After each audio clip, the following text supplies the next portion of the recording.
नमस्कार, मैं हूं मनोज वर्मा और आप देख रहे हैं अनादि टीवी का खास कार्यक्रम सत्ता का फाइनल। प्रदेश में सत्ता का रास्ता इस बार ग्वालियर चंबल से होकर निकलने वाला है। जी हां, यहीं के परिणाम तय करेंगे कि इस बार सत्ता में नाथ की वापसी हो पाएगी कि कमल ही खिलता रहेगा। इन सब के बीच दोनों दलों ने यहां अपनी पूरी ताकत झोंक दी है। अपने गढ़ में ज्योतिरादित्य सिंधिया के निशाने पर कांग्रेस के नाथ यानी कमलनाथ हैं, तो कांग्रेस के निशाने पर महाराज। इसी को लेकर फिलहाल ग्वालियर में बवाल मचा हुआ है। मंत्री और कांग्रेसी नेताओं की सड़क पर हाथापाई हो या पोस्टर वार, दोनों दल कोई मौका नहीं छोड़ना चाहते। कांग्रेस ने तो एक कदम आगे बढ़ते हुए सिंधिया को भूमाफिया करार दे दिया। अब जब कमलनाथ 2 दिन के दौरे पर ग्वालियर पहुंचेंगे तो भाजपा या कहें सिंधिया समर्थकों की रणनीति क्या होगी, इस पर सबकी नज़र होगी। आज हम सत्ता के फाइनल में इसी मुद्दे पर चर्चा करेंगे, लेकिन इसके पहले देखिए हमारी ये रिपोर्ट। मध्य प्रदेश की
मिस्टर कमलनाथ जी, 21 महीने आप रहे। इन 21 दिन में एक दिन कभी ग्वालियर आए क्या? एक शादी में आए थे शायद, फिर आप पूछिएगा। तो केवल ये युवा मोर्चा प्रश्न खड़ा नहीं कर रहा है, ये तो ग्वालियर की चंबल की जनता प्रश्न खड़ा कर रही है कि कमलनाथ जी, अब आपको आपकी जमीन खिसकने के बाद ग्वालियर याद आ रहा है? ग्वालियर के विकास के बारे में एक बात बताएं कोई वो, कि ग्वालियर के डेवलपमेंट में हमने ये किया। जेएच के अंदर पैसे का बात तो है ही, ऐसी एक नहीं, चंबल एक्सप्रेस वे को आपने मुरैना के अंदर ही खत्म कर दिया कि इटावा तक नहीं जाएगा, यानी प्रोग्रेस वे जो बनना चाहिए वो आपने उसको रद्द कर दिया था। प्रदेश कांग्रेस कमेटी ने जो आज भूमाफिया और कथित जनसेवक सिंधिया जी को लेकर जो प्रामाणिक आरोप लगाए हैं और उन आरोपों की पुख्ता शॉर्ट ब्रीफ आपको 171 पेजेस में हमने आपको दी है, जो डॉक्यूमेंट सहित है। हम अपने आरोपों को लेकर माननीय सिंधिया जी से आग्रह करना चाहेंगे कि यदि वे सच हैं तो आप लोगों को बुलाकर हमारे खिलाफ एक्शन लेने की बात कहें और हम पर फोर्जरी लगाएं कि ये डॉक्यूमेंट्स हमने जो दिए हैं आप लोगों को वो गलत है। अब कमलनाथ जब शुक्रवार को ग्वालियर में होंगे तो वे सिंधिया पर आरोप लगाते हैं या शिवराज पर, इससे आगे की लाइन साफ होगी। लेकिन इतना तो साफ है कि कभी बागियों का गढ़ कहे जाने वाले इस इलाके में लड़ाई दिलचस्प होगी। ब्यूरो रिपोर्ट, अनादि टीवी। तो इस विषय पर और अधिक चर्चा करने के लिए हमारे साथ स्टूडियो से जुड़े हुए हैं अनादि टीवी के एसोसिएट एडिटर प्रभु पटेरिया और ब्यूरो हेड ब्रजेश चौक से। प्रभु जी, राजनीति में एक जुमला हमेशा नेता कहते हैं कि बिलो द बेल्ट। ये जो कुछ चल रहा है ग्वालियर में, जिसकी शुरुआत हमने देखी है कि पहले प्रद्युम्न सिंह तोमर का मामला हो या आज जो कांग्रेस की प्रेस कॉन्फ्रेंस हो या उसके पहले से हो गद्दार दागी बागी, जिस पे हम कई बार चर्चा कर चुके हैं और आपने अपना विश्लेषण भी दिया है, तो क्या ये मान लिया जाए कि एक संकेत भरे और जो आने वाले दिनों जब उपचुनाव होंगे, जिनकी संख्या अभी लगातार बढ़ती जा रही है, उसके बाद ये स्तर और गिरता हुआ देखेंगे, या ये एक शुरुआत भर है, हो सकता है बाद में दोनों दल संभल जाएं? देखिए मनोज जी, तो शुरुआत हो रही है, जैसे जैसे चुनाव करीब आते जाएंगे वैसे वैसे ही आक्रमण और बढ़ता जाएगा। और जो आप बिलो द बेल्ट की बात कर रहे हैं वो और नीचे स्तर गिरता जा सकता है राजनीति का जो मध्य प्रदेश की है, क्योंकि ये उपचुनाव वाकई में सत्ता का फाइनल के उपचुनाव है। जैसे हम बात कर रहे हैं कि ये उपचुनाव तय करेंगे कांग्रेस का जो 15 साल बाद 15 महीने के लिए सरकार में रही थी, उसका आगे भविष्य क्या होगा। बिल्कुल। ये उपचुनाव तय करेंगे कि भारतीय जनता पार्टी जो 15 साल तक सत्ता में रही, किन्हीं कारणों से या अपनी गलतियों से सत्ता से चूक गई, अब फिर उसके हाथ में सत्ता आई है तो उस सत्ता को बरकरार रख सकती है कि नहीं रख सकती।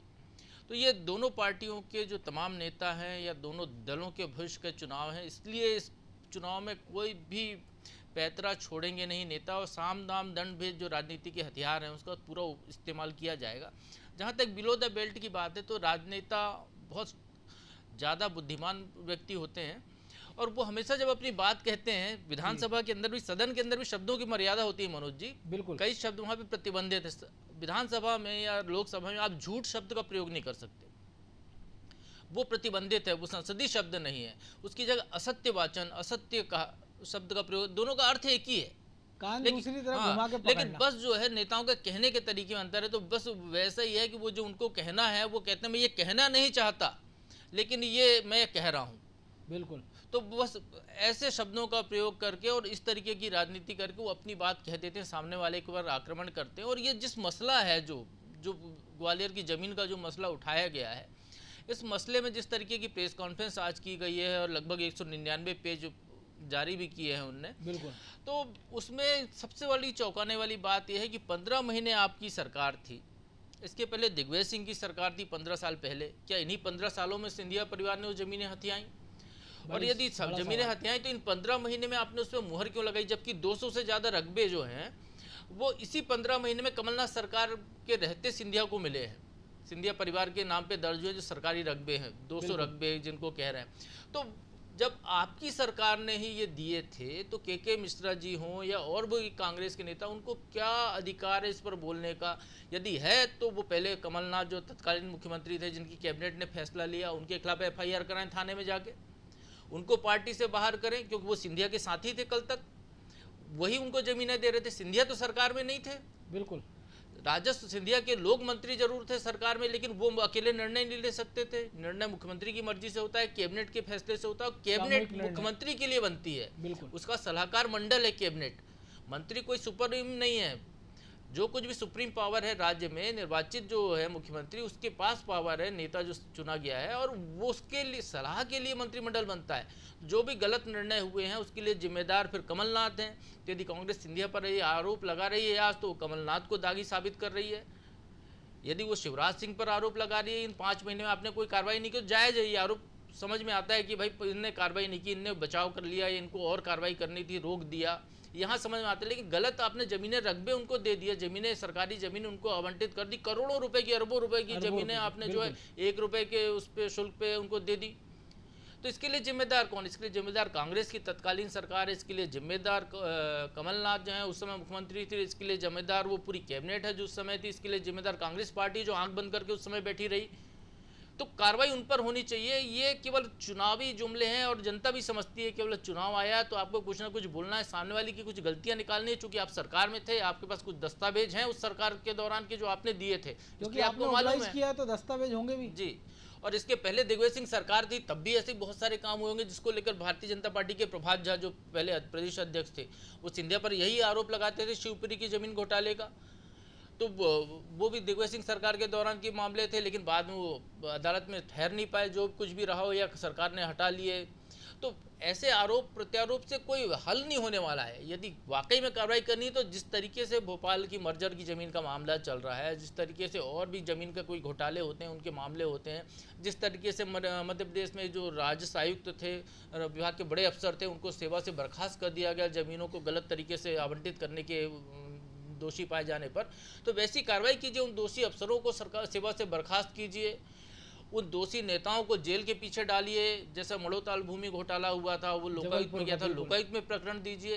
केवल प्रेस कॉन्फ्रेंस करना, वो भी चुनाव के मौके पर, ये कहीं से भी जायज़ दिखाई नहीं देता। जायज़ नाजायज़ की बात हो रही है ब्रजेश जी, तो एक और बड़ा होर्डिंग ग्वालियर में लगा है कि पूछता है ग्वालियर कि ऑक्सीजन का पैसा कहाँ गया है। BD शर्मा सवाल उठा रहे हैं कि कमलनाथ पहले क्यों नहीं आया, अब क्यों आ रहे हैं, या सिंधिया परिवार ने क्या योगदान किया ग्वालियर को। और अभी हम सुन रहे थे जो के मिश्रा को एक नया शब्द उन्होंने, जो कांग्रेसी शब्द को उसका चुनाव को लेकर है कि तथाकथित जनसेवक।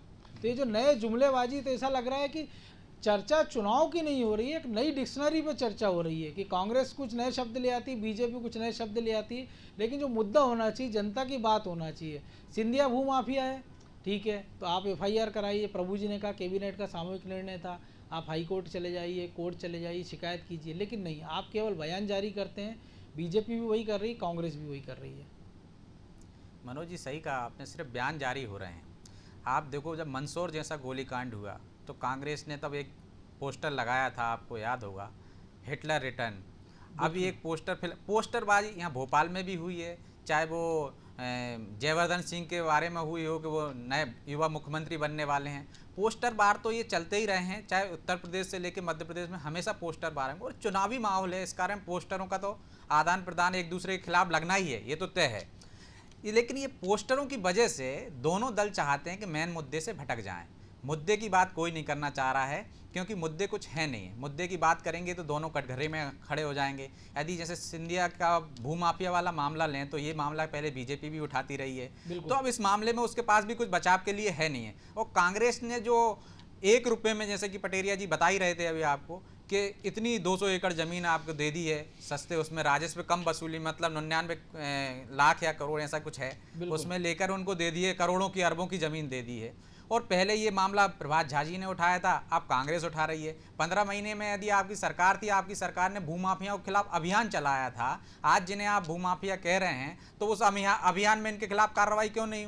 जबकि जो प्रभु जी भी कह रहे थे, बिल्कुल बड़े शहरों में अभियान चलाया गया था, पूरे मध्य प्रदेश में कमलनाथ जी का एजेंडा था। उन्होंने कहा था एक होटल तोड़ी गई थी, ग्वालियर ग्वालियर में होटल तोड़ी गई थी। जबलपुर, ग्वालियर, भोपाल और इंदौर को मुख्य रखा गया था कि 4 शहरों से स्टार्ट हुआ था ये भूमाफियाओं के खिलाफ, माफिया शब्दों के खिलाफ। लेकिन कहाँ दिखाई दिया? कुछ लोग चीन कर कार्रवाई, जैसे अपन कह सकते हैं, जो आरोप लगते रहते हैं एक दूसरे दल पे लगाते हैं, वैसा ही इसमें भी दिखा है। क्योंकि जो कार्रवाई होना चाहिए थी बड़े भूमाफियाओं पे नहीं हुई। जो भोपाल का ही मामला देख लीजिए, नवाब की ज़मीन का खुर्द-बुर्द कर दी गई, अब इतने सालों बाद मामला आ रहा है सामने। तो इन पे जिम्मेदारों पे कार्रवाई क्यों नहीं होती? वो पत्र पे सवाल उठाए जा रहे हैं कि भाई ये पत्र कब लिख दिया, जब वो पाकिस्तान चली गई थी बेगम, तब वहाँ से पत्र लिखा, वो आज सामने आ रहा है। तो ऐसे मामलों में जिम्मेदार अधिकारियों पे भी कार्रवाई करना चाहिए थी। आपकी नीयत साफ थी तो आपको सिंधिया को आज भूमाफिया कह रहे हो तभी कार्रवाई करते, उन जमीनों को राजसात करते, कब्जे में लेते सरकार अपनी। अब आप कह रहे हो कि उन पर कार्रवाई करें, किस पर? भाजपा पे। जो भाजपा पहले आरोप लगा रही थी वो भाजपा आज उनके बचाव में है। तो ये सिर्फ ये चुनावी मौसम है और चुनाव के लिए एक दूसरे पे आरोप लगाना है उन्हें, क्योंकि टारगेट पे इस टाइम पे सिंधिया जी हैं। वो पूरा दल अपने साथ उम्मीदवारों को लेके गए, पूरे कांग्रेस के विधायकों को लेके गए, तो टारगेट कांग्रेस को करना ही है उन पर। तो अब कोई मुद्दा तो मिल नहीं रहा है, जनता की बात नहीं कर रहे हैं, एक दूसरे पे कीचड़ छाल रहे हैं और पोस्टरबाजी कर रहे हैं। इससे ज़्यादा कुछ होने वाला नहीं है। अब कीचड़ भी इसलिए ज़रूरी है क्योंकि कमल के लिए ज़रूरी है, और एक में कमलनाथ और एक में कमल है। प्रभु जी एक चीज़ समझाएंगे, आप दर्शकों को समझाएं। बीजेपी ने 2018 में कमलनाथ अध्यक्ष थे, लेकिन नारा दिया कि माफ़ करो महाराज, हमारा नेता शिवराज। कांग्रेस जिस रणनीति के हिसाब से सिंधिया पर हमलावर है, क्योंकि ग्वालियर चंबल में ही 16 सीटों पर उपचुनाव है, तो कांग्रेस को कहीं ये तो नहीं लग रहा है कि सिंधिया सॉफ्ट टारगेट है, बनिस्पत इसके कि शिवराज सिंह चौहान को अगर वो निशाना लगाते हैं तो शायद ये कांग्रेस को भारी पड़ जाए। इसलिए सिंधिया पर पूरा फोकस लगा दिया है और वो चाह रहे हैं कि लड़ाई सिंधिया बनाम कमलनाथ हो जाए, शिवराज बनाम कमलनाथ ना हो। देखिए मनोज जी, ग्वालियर चंबल अंचल के जो 22 कांग्रेस के जो विधायक छोड़कर गए हैं पार्टी, उसमें 16 ग्वालियर चंबल अंचल के हैं जहाँ पर चुनाव होना है। और उन 16 की हम बात माने तो 16 का यही कहना है कि वो चुनाव जीते हैं सिंधिया जी के कारण। सिंधिया जी का नाम उनके जुड़ा था, सिंधिया जी ने उनको टिकट दिलाया। उन 16 लोगों को अपने आप पर भरोसा नहीं कि वो जन नेता हैं या उनमें पार्षद की काबिलियत भी होगी, ऐसा भी वो नहीं मानते होंगे। वो तो जो कुछ भी है वो सिंधिया जी कारण, महाराज के श्री चरणों का प्रताप है जो आज विधानसभा तक पहुंचे, वो महाराज के श्री चरणों का प्रताप है जो मंत्री बन गए, वो उनका अपना व्यक्तिगत कुछ नहीं है। आपने देखे प्रद्युम्न सिंह तोमर को, एक जनप्रतिनिधि, निर्वाचित जनप्रतिनिधि, संविधान की शपथ लेता है, वो साक्षात दंडवत करते हुए दिखाई दिए थे कुछ दिनों पहले राजभवन में हमने देखा था, जब शपथ ग्रहण के तुरंत बाद वो उतरे थे डायस से। तो ये जब उनको मालूम है उन 16 लोगों को कि उनका कोई प्रताप नहीं है वहां पर, तो स्वाभाविक तौर पर पूरी कांग्रेस को मालूम है कि ग्वालियर चंबल अंचल जहां से सत्ता की राह खुलनी है, क्योंकि एक मुश्त 16 सीटें वहां पर हैं बिल्कुल। और आसपास हैं, तो वहां से एक जैसे मुद्दे वहां पर प्रभावी होंगे और वहां चूंकि सिंधिया असरकारी है, इसलिए कांग्रेस टारगेट वहां पर सिंधिया को कर रही है। लेकिन यदि हम बड़ा मलहरा की बात करें तो बड़ा मलहरा में कांग्रेस सिंधिया को टारगेट करने नहीं जा रही है, क्योंकि बड़ा मलहरा में दूसरा मुद्दा है, बिल्कुल दूसरे फैक्टर है वहां पर। यदि हम मंदसौर की बात करें तो वहां पर भी वो सिंधिया को टारगेट करने नहीं जाएगी, वहां पर वो दागी बागी विश्वासी और टिकाऊ विकाऊ पता नहीं जो बोलते हैं हाँ, वो तो सबको किसान कर्ज लेकर माफी जाएगी में भी जवाब देना होगा उनको। जी। तो ऐसे तमाम है, तो बस वो कांग्रेस की रणनीति वही है। भारतीय जनता पार्टी भी रणनीति उस समय इसलिए सिंधिया केंद्र में थे क्योंकि उस समय कांग्रेस फोकस सिंधिया को लेकर चल रही थी।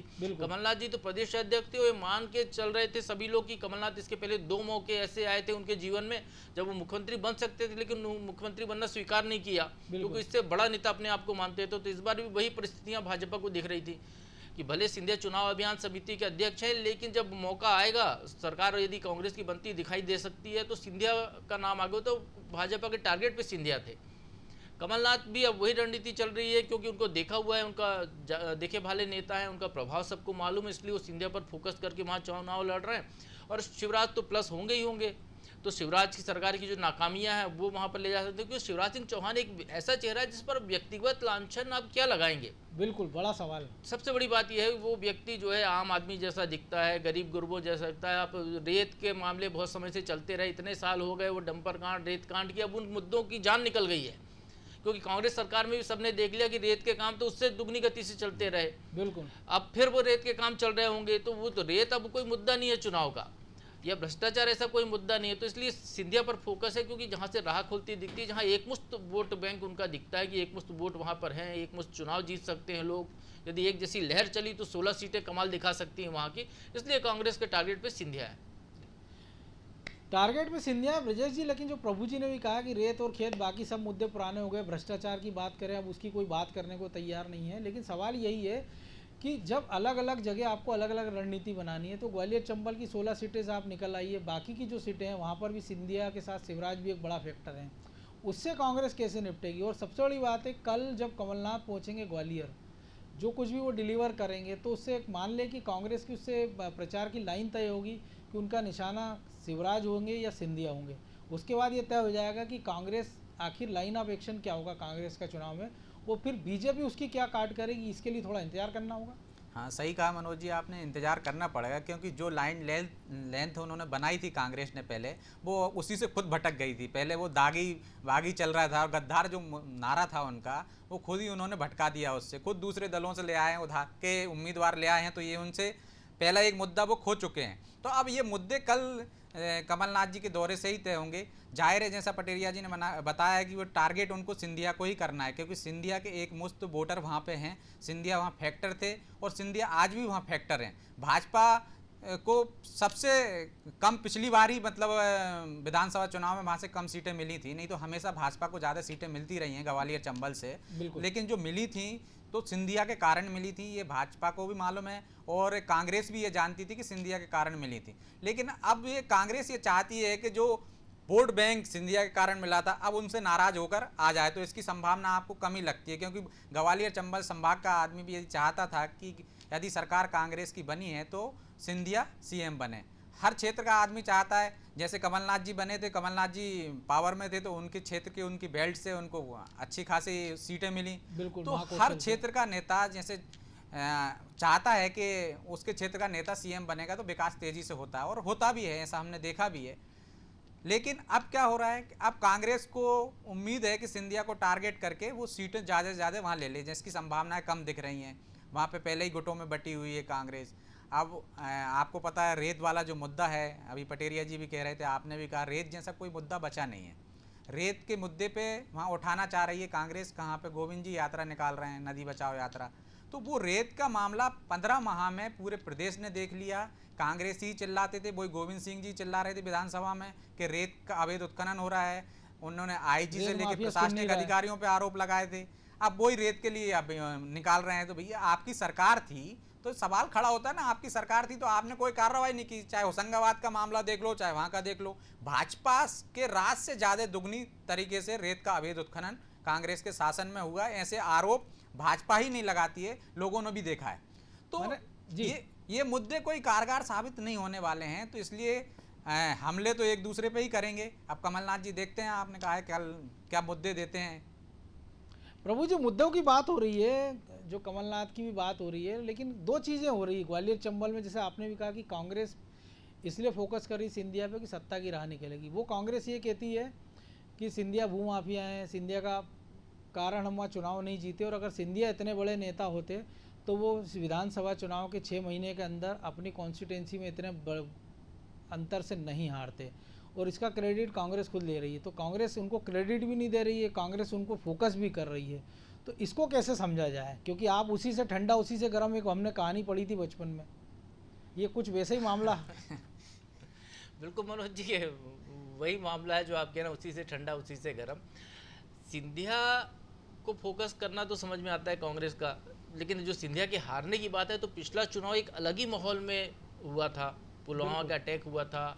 जो चुनाव लड़ रहे थे वो ज्योतिरादित्य सिंधिया के ही सांसद प्रतिनिधि थे, जो भारतीय जनता पार्टी से उनके खिलाफ चुनाव मैदान में थे। क्योंकि वो सांसद प्रतिनिधि थे तो बहुत सारी जगहों पर उन्हीं के नाम पर वो रणनीति बनाते थे। बिल्कुल।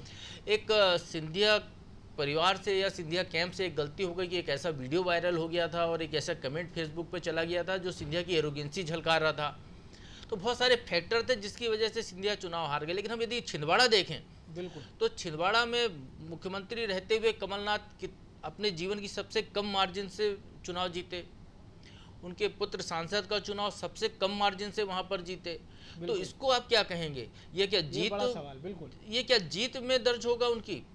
जिस व्यक्ति को कहा जाता है कि छिंदवाड़ा का विकास उनकी देन है, छिंदवाड़ा मॉडल पे मध्य प्रदेश का विकास करने में लगे हुए थे, वो छिंदवाड़ा का बच्चा बच्चा कमलनाथ का एहसानमंद है, वो कमलनाथ को वहाँ पर जीतने के लाले पड़ गए। और चर्चा तो राजनीतिक हलकों में ये भी है कि यदि मोदी जी से उनकी निकटता नहीं होती, शिवराज सिंह चौहान से उनकी निकटता नहीं होती, तो शायद वो ये चुनाव भी हार चुके होते। वो विधानसभा का, उनके पुत्र भी लोकसभा का चुनाव हार गए होते।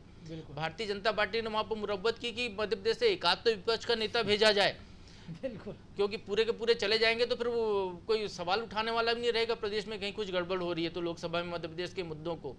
तो इसलिए उन्हें एक मुद्दा, एक व्यक्ति चुनकर वहाँ पर भेजने का राह छोड़ के रखी थी, ऐसा भी कहते हैं लोग।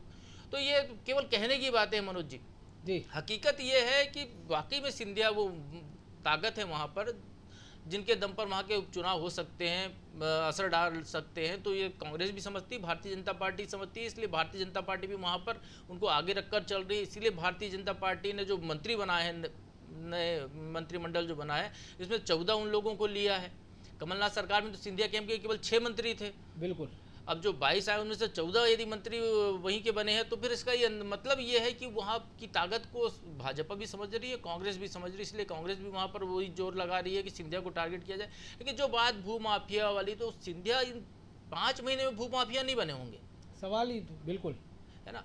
सिंधिया का इतना बड़ा परिवार है, इतने सालों से उनकी वहाँ पर विरासत चली आ रही है, उनको महाराज की तरह लोग पूछते हैं, और जो जो संपत्तियाँ हैं उनके झगड़े सालों से चल रहे हैं। बिल्कुल। यदि हम मध्य प्रदेश सरकार के पास जो अन्य राज्यों में जमीनें हैं, वो सारी की सारी जमीनें सिंधिया में साम्राज्य की हैं कही जाती है, जिसको लेकर एक बाकायदा कंपनी का गठन किया गया था मध्य प्रदेश सरकार में, जिस जमीनों को खुर्द-बुर्द करने की अभी जांच चल रही है मध्य प्रदेश सरकार में। और मुंबई की, एशिया की जो सबसे बड़ी झुग्गी बस्ती है धारावी, बिल्कुल, वो आधी जमीन जो मध्य प्रदेश सरकार की मिल्कियत है वो सिंधिया साम्राज्य की मिल्कियत थी। तो इतनी ज़मीनों का कारोबार जिनके पास था, इतनी ज़मीनें थी, इतने बड़े संपन्न लोग थे, तो वो क्या ऐसे छोटे मोटी उठाईगिरी के काम करेंगे या ज़मीनें अपनी ट्रांसफ़र कराएंगे? ये समझ में नहीं आता। और अभी कराएंगे इन 5 महीने में। उस यदि जिस तरीके से हमने भी देखा, रिपोर्ट्स आई हैं मीडिया रिपोर्ट्स की, वो कमलनाथ सरकार ने उनको जो 200 रकबे दिए, तो स्वाभाविक तौर पर उस सरकार में उन्होंने फ़ायदा लिया होगा जब उनकी अपनी सरकार थी। 15 साल की भाजपा सरकार में तो सिंधिया को कोई फायदा होने वाला नहीं था, बल्कि उल्टे प्रभात झा जैसे नेता हमलावर रहे। जी बिल्कुल। तो ये मनोज जी, ये अब कांग्रेस को समझने की देरी है कि वो गलत मुद्दे पर जा रही है। ये मुद्दा उसके लिए आत्मघाती भी हो सकता है, उस अंचल में आत्मघाती भी हो सकता है ब्रजेश जी मुद्दा। और सबसे बड़ी बात है कि अगर सिंधिया के साथ जब शिवराज मैदान में उतरेंगे, तब का सिनेरियो क्या बनता दिख रहे हैं, तब कांग्रेस क्या रुख अपनाएगी? क्योंकि जैसे प्रभु जी ने शुरुआत में ही कहा था कि शिवराज के खिलाफ तो आप सारी चीज़ें बोल बोल के थक गए हो, व्यक्तिगत लांछन बचा नहीं है, तब आप क्या करोगे जब 1 और 1 11, जैसा कि बीजेपी कह रही है, जब वो एक्सप्रेस जोड़ी उतरेगी मैदान में? सही कहा मनोज जी आपने, एक और एक 11 ही लग रहे हैं वो, क्योंकि शिवराज जी के खिलाफ जो भी मुद्दे थे, चाहे वो डंपर कांड हो, चाहे वो पिछले 2 चुनावों में फेल हो चुके हैं। पहले चुनाव में बड़े ज़ोर शोर से उठा था, हमें लगा या लोगों को लगा कि ये मुद्दा कुछ करेगा, लेकिन वो पहले ही चुनाव में पहली बार में ही फ्लॉप हो गया। फिर दूसरी बार में कांग्रेस व्यापम का मुद्दा लेके आई, उसमें भी कोई, जो 2 बड़े मुद्दों पे वो मात खा चुकी है। शिवराज जी को टारगेट करने के बाद हमेशा उसको पीछे कदम हटाना पड़ा या नुकसान उठाना पड़ा है। तो इस बार उनको लग नहीं रहा है कि शिवराज जी को अब कुछ तो 15 माह में शिवराज जी ने कुछ ऐसा किया नहीं है। आपकी 15 माह सरकार रही है तो ऐसा कुछ आप निकाल के भी नहीं लाए कि शिवराज सरकार में बड़े घोटाले हुए हों। आपके पास यदि मुद्दे ढूंढना थी, आपको लाना थी सरकार के खिलाफ, तो 15 माह बहुत समय था आपके पास। लेकिन कोई भी ऐसी कार्रवाई आपने नहीं देखी होगी। मध्य प्रदेश में भी भूमाफियाओं के खिलाफ कार्रवाई की कमलनाथ सरकार ने, जिन पे भी की, चुनिंदा लोगों में भी की है, तो उनमें भी भाजपा का ऐसा कोई संरक्षण वाला नहीं मिला। तो भाजपा के लिए कोई मुद्दे 15 माह में वो ढूंढ नहीं पाई है। तो जो सीएम रहे 15 साल तक, उनके खिलाफ 15 माह में आपको मुद्दे नहीं मिले, तो अब टारगेट करने के लिए आपके अलावा, सिंधिया के अलावा आपके पास कुछ है नहीं है। क्योंकि जब जब आपने शिवराज जी पे टारगेट किया, चाहे मंदसौर गोली कांड हो, चाहे कुछ हो, वो सब आपके फ्लॉप हो गए हैं। तो अब एक सिंधिया सीधा फैक्टर बचता है कि वो सिंधिया फैक्टर से जूझना चाहते हैं। लेकिन जैसा कि पटेरिया जी ने कहा है कि दाबी उन पे लगता है कि उल्टा पड़ सकता है। बिल्कुल। चलिए, बहुत शुक्रिया आप दोनों का, इस चर्चा में भाग लिया आपने और विश्लेषण किया। आज वैसे ख्यात कवि माणिक वर्मा की भी पुण्यतिथि है, और जिन्होंने एक अच्छी लाइनें कही थी उस कविता की कि लोकतंत्र के लुच्चों दगाबाज टुच्चों, एक बड़ी लंबी कविता है। तो मुझे लगता है कि वो दर्शकों को भी सुनना चाहिए, और जो नेता हैं वो किसी भी दल के हों उनको भी सुनना चाहिए, मनन करना चाहिए कि जो कुछ किया मांगीलाल और मैंने, ये जो मैं का भाव है नेताओं का वो निकल नहीं रहा। इस पूरे घटनाक्रम में हम भी देख रहे हैं कि जो लगातार आरोप प्रत्यारोप लग रहे हैं वो इसी भाव को दर्शा रहे हैं कि अच्छा किया तो मैंने, बुरा किया तो उसने। तो उम्मीद की जाना चाहिए कि पब्लिक के मुद्दों पर भी नेता इसी गंभीरता से बात करेंगे जितना वो नेताओं की निजी ज़िंदगी या उनके जुड़े गॉसिप घपले घोटालों के बारे में बात करते हैं। तो सत्ता के फाइनल में आज इतना ही। मुझे दीजिए इजाज़त, और आप देखते रहिए अनादि टीवी। नमस्कार।